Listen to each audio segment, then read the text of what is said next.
Léon Walras fue un economista francés destacado por ser uno de los pioneros de la Revolución Marginal. En este momento vamos a hablar sobre sus aportes en la economía.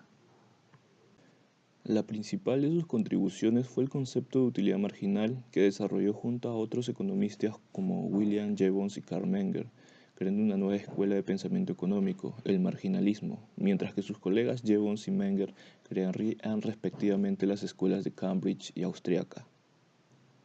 Otra de las contribuciones más importantes de Walras fueron sus análisis de teoría de juegos, donde demostró las limitaciones de la curva de su compatriota Cournot, comprobando que solo tiene aplicabilidad cuando son únicamente dos bienes los que se intercambian en un mercado.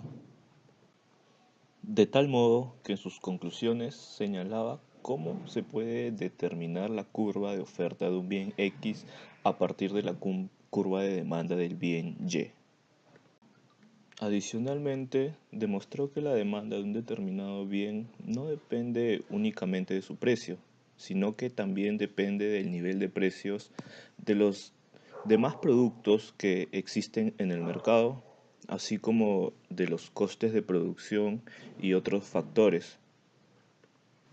Para determinar el equilibrio general walrasiano, Walras concluyó cómo han de equilibrarse las curvas de demanda de todos y cada uno de los bienes y servicios en cada mercado.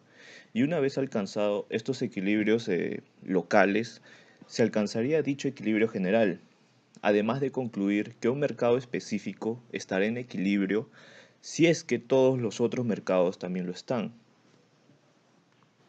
Respecto a su producción e investigación económica, se puede destacar La propiedad intelectual, que fue escrita en 1859. Una de sus primeras obras en la que Walras confeccionó un completo ensayo en el que analizaba la propiedad de la tierra, los inmuebles, el crecimiento urbano y los bienes raíces en definitiva. Libro que fue leído no solo por economistas de la época, sino que también por políticos, siendo una de las principales referencias intelectuales de Francia en mediados del siglo XIX. Luego, en 1883, se publicó Teoría matemática de la riqueza social, obra en la que realizó un amplio desarrollo matemático de las curvas de oferta y demanda y su particular análisis sobre el equilibrio general competitivo. Léon Walras sigue siendo un economista actual en nuestros días. Se le atribuyó el origen de los medios de pago que hoy en día utilizamos, al afirmar que el ser humano desea el dinero como un bien y por tanto este ha de estar accesible para la facilitación de las transacciones. Fue considerado por Schumpeter como uno de los mejores economistas en su obra Historia del Análisis Económico de 1954. Finalmente, Walras falleció el 5 de enero de 1910 en su retiro en la localidad suiza de Clarence.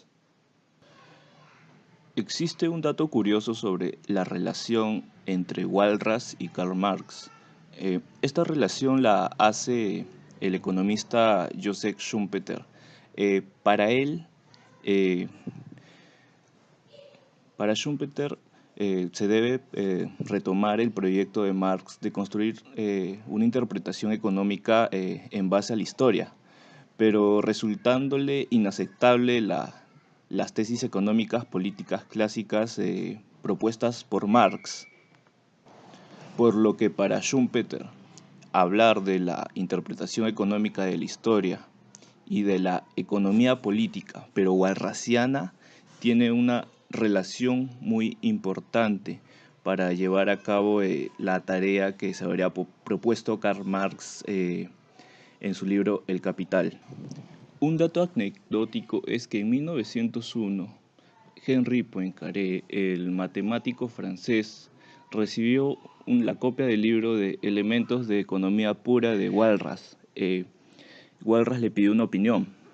Poincaré respondió que no es hostil a la aplicación de las matemáticas a la ciencia económica siempre y cuando uno no vaya más allá de ciertos límites.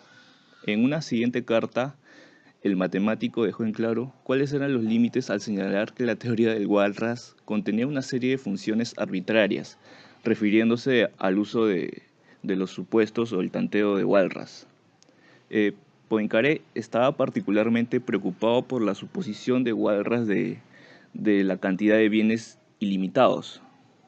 Como dijo Poincaré, uno considera a los hombres como infinitamente egoístas e infinitamente visionarios. La primera hipótesis tal vez pueda admitirse en una primera aproximación. La segunda puede requerir alguna reservación.